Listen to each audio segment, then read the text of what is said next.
Good afternoon. This is Akashvani and I'm Anuja Kumar with the Midday News.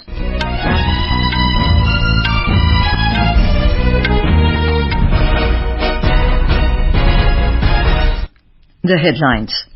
Prime Minister Narendra Modi participates in Asean-India Summit and East Asia Summit in Jakarta, Indonesia, says ASEAN is the central pillar of India's Act East policy. Prime Minister says India's G20 presidency focused on human-centric progress to ensure fruits of globalization reach last mile. Delhi all set to roll out red carpet for world leaders for G20 Summit. Festival of Janmashtami marking birth of Lord Krishna being celebrated in different parts of the country. President, Vice President and Prime Minister greet people on the occasion. In football, India to take on Iraq in semi-final of King's Cup in Thailand this afternoon. And in US Open Tennis, India's Rohan Bopanna and his Australian partner Matthew Ebden to play in semi-final of men's doubles in New York tonight. And now the news in detail. Prime Minister Narendra Modi attended the 20th ASEAN-India Summit and the 18th East Asia Summit at Jakarta in Indonesia this morning. Speaking at the ASEAN-India Summit, Prime Minister Modi said ASEAN is the central pillar of India's Act East policy and ASEAN has an important place in India's Indo-Pacific initiatives. हमारी history और geography Bharat और ASEAN को जोड़ते हैं। साथ ही साझा values, क्षेत्रीय एकता, शांति, समृद्धि और मल्टीपोलर वर्ल्ड में साझा विश्वास भी हमें आपस में जोड़ता है। आसियान भारत की एक्ट ईस्ट पॉलिसी का केंद्रीय स्तंभ है। भारत आसियान सेंट्रलिटी और इंडो पैसिफिक पर आसियान के आउटलुक का पूर्ण समर्थन करता है। भारत के इंडो पैसिफिक इनिशिएटिव में भी आसियान क्षेत्र का प्रमुख स्थान है। The Prime Minister called for amplifying the voice of the Global South. 21वीं सदी एशिया की सदी है, हम सबकी सदी है। इसके लिए आवश्यक है कि हम एक rules based post Covid world order का निर्माण और मानव कल्याण के लिए सबका प्रयास, फ्री और ओपन इंडो पैसिफिक की प्रगति में और ग्लोबल साउथ की आवाज को बुलंद करने में हम सबके साझे हित है। मुझे विश्वास है कि आज हमारी बातचीत से भारत और आसियान क्षेत्र के भावी भविष्य को और सुदृढ़ बनाने के लिए नए संकल्प लिए जाएंगे। कंट्री कोऑर्डिनेटर सिंगापुर, आगामी अध्यक्ष लाओ पीडीआर और आप सभी के साथ भारत कंधे से कंधा मिलाकर काम करने के लिए प्रतिबद्ध है।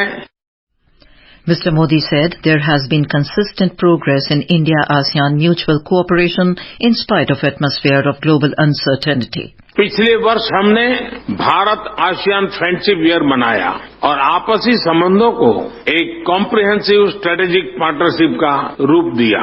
योर मैजेस्टी, एक्सेलेंसीज, आज वैश्विक अनिश्चितताओं के माहौल में भी हर क्षेत्र में हमारे आपसी सहयोग में लगातार प्रगति हो रही है। यह हमारे संबंधों की ताकत और रेजिलियंस का प्रमाण है। The theme of this year's ASEAN Summit is ASEAN Matters, Epicentrum of Growth. Mr. Modi also presented a 12-point proposal for strengthening India-ASEAN cooperation covering connectivity, digital transformation, trade and economic engagement, addressing contemporary challenges, people-to-people contacts and deepening strategic engagement. He proposed for establishing multi-modal connectivity and economic corridor that links Southeast Asia, India, West Asia and Europe. He offered to share India's digital public infrastructure stack with ASEAN partners.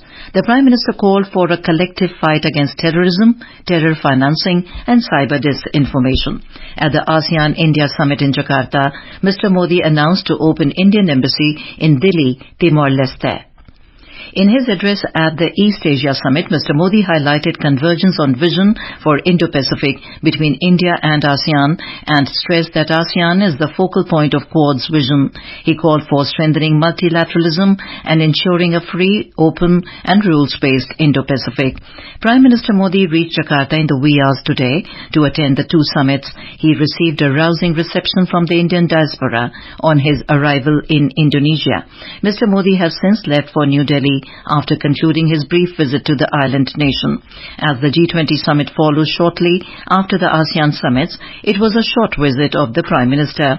Briefing media on the conclusion of the Prime Minister's visit, Secretary East in the Ministry of External Affairs, Saurabh Kumar said it was a short but very productive visit of the Prime Minister to Indonesia. He said the Prime Minister's participation in the summits will give India-ASEAN relation a strategic direction. Mr. Kumar said at the summits, Prime Minister Modi called for cooperation in disaster management and enhanced cooperation on maritime safety, security and domain awareness. Two joint statements were issued between India and ASEAN. These relate to maritime cooperation and food security. In maritime cooperation, areas such as safety and security of maritime area, maritime domain awareness, disaster management, blue economy, etc. have been covered. In food security, millets finds a prominent place. It provides to food security as well as to the environment. Prime Minister Modi has said India's G20 presidency has focused on human-centric progress to ensure that the fruits of globalization reach the last mile. In an article in an English daily, Mr. Modi said, for India, the G20 presidency is not merely a high-level diplomatic endeavor, but as the mother of democracy and a model of diversity, India has opened the doors of this experience to the world. The Prime Minister said India's G20 presidency strives to bridge divides, dismantle barriers and sow seeds of collaboration that nourish a world where unity prevails over discord. Mr. Modi said as the G20 president, India had pledged to make the global table larger, ensuring that every voice is heard and every country contributes. Prime Minister Modi said the Voice of Global South Summit, which witnessed participation from 125 countries, was one of the foremost initiatives under India's presidency. He said India's presidency has not only seen the largest ever participation from African countries, but has also pushed for the inclusion of the African Union as a permanent member of the G20. The Prime Minister said a global ecosystem for clean and green hydrogen will emerge from India's presidency along with a Green Hydrogen Innovation Centre. Mr. Modi said over 200 meetings have been organized in 60 Indian cities, hosting nearly 1 lakh delegates from 125 countries by the end of India's term. He said no presidency has ever encompassed such a vast and diverse geographical expanse. India is all set to host the G20 Summit in New Delhi on Saturday and Sunday. As India is all set to host the 18th G20 Summit, world leaders have started arriving in New Delhi to attend the global event beginning Saturday. Prime Minister of Mauritius, Pravind Jagannath, and President of Nigeria, Bola Ahmed Tinubu, have already arrived in the national capital. Several heads of state and governments are also arriving in the city today. Meanwhile, all preparations have been put in place in New Delhi to give a red carpet welcome to the global leaders and make the international summit a historic and successful one. A report. With less than 48 hours left for this gala event, Delhi Police has put in place a comprehensive security plan for the summit, which covers various dimensions, including security of airport, carcade management, venue of events and places of stay of foreign delegates. Central Armed Police Forces, National Security Guard and Indian Armed Forces are also assisting in the security arrangements. The entire area of New Delhi district will be a control zone from tomorrow morning till Sunday. Meanwhile, with logos, cutouts, flags, fountains, faded lights, murals and graffiti on walls, statues, the city has turned colorful from airport, hotels, main venue to NDMC area and other parts of the national capital. Even before the event, Bharat Mandapam, the main venue of the global event, has become a center of attraction for people. Along with hosting the summit, several exhibitions, craft bazaar, cultural corridor, Digital India Experience Zone in Bharat Mandapam is all set to give mesmerizing experience to the delegates. With Divakar, Anupam Mishra, Akashvani News, Delhi. To facilitate the general public, police personnel and staff from other assisting agencies are deployed for the upcoming G20 Summit. The Delhi Metro train services will start from 4 in the morning from terminal stations of all lines for 3 days from tomorrow. Delhi Metro Rail Corporation or DMRC said the trains will run with a frequency of 30 minutes on all the lines till 6 a.m. and after 6 a.m. metro trains will run as per the normal timetable throughout the day on all lines. All metro stations will remain open for the general public tomorrow, Saturday and Sunday, except Supreme Court metro station, where no boarding or deboarding of passengers will be allowed on Saturday and Sunday due to security constraints. This is Akashvani giving you the news. For quick news updates round the clock, follow us on our Twitter handle at Air News Alerts. The festival of Janmashtami, marking the birth of Lord Krishna, is being celebrated in different parts of the country today. Devotees are visiting temples to offer prayers to Lord Krishna.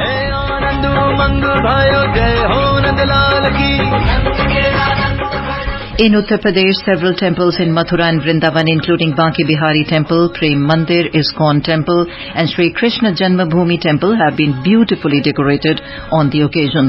Governor Anandiben Patel and Chief Minister Yogi Adityanath have extended greetings and to the people on the occasion. In Gujarat, Krishna Janmashtami is being celebrated with great exuberance at the most revered Dwarikadhish Temple in Dwarka and other famous temples including Sri Ranchod Rai Ji.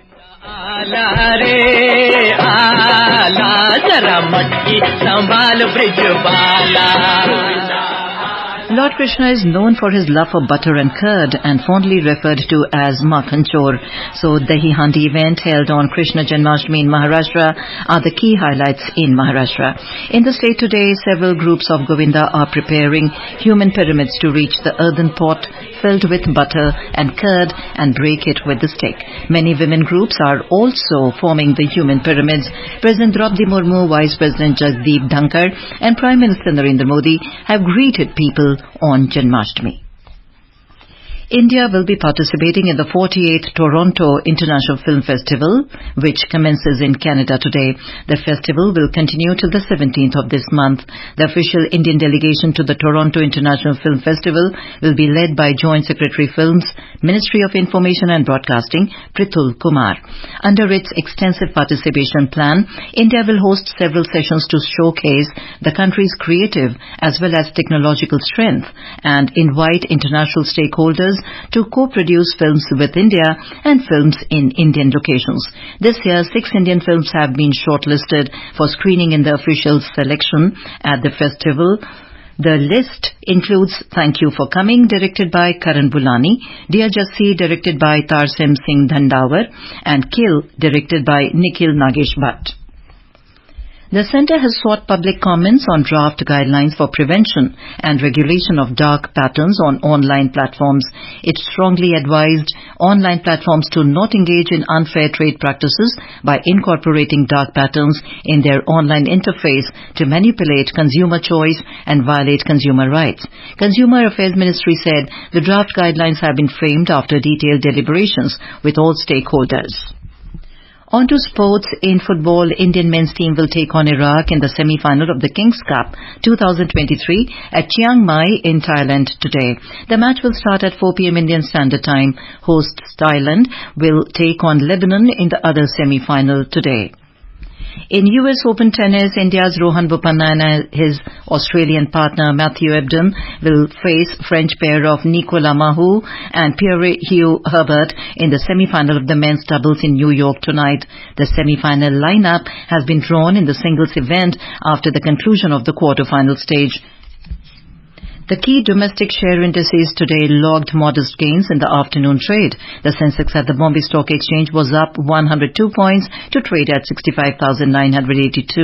The Nifty at the National Stock Exchange also rose 33 points to trade at 19,644 a short while ago. And now, before we end the bulletin, the headlines once again.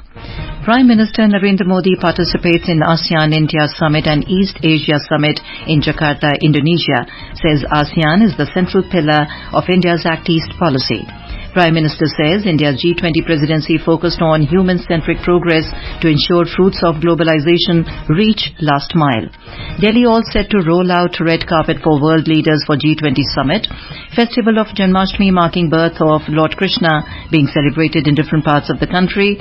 President, Vice President and Prime Minister greet people on the occasion. In football, India to take on Iraq in semi-final of Kings Cup in Thailand this afternoon. And in US Open tennis, India's Rohan Bopanna and his Australian partner Matthew Ebden to play in semi-final of men's doubles in New York tonight. And with that, we end the Midday News.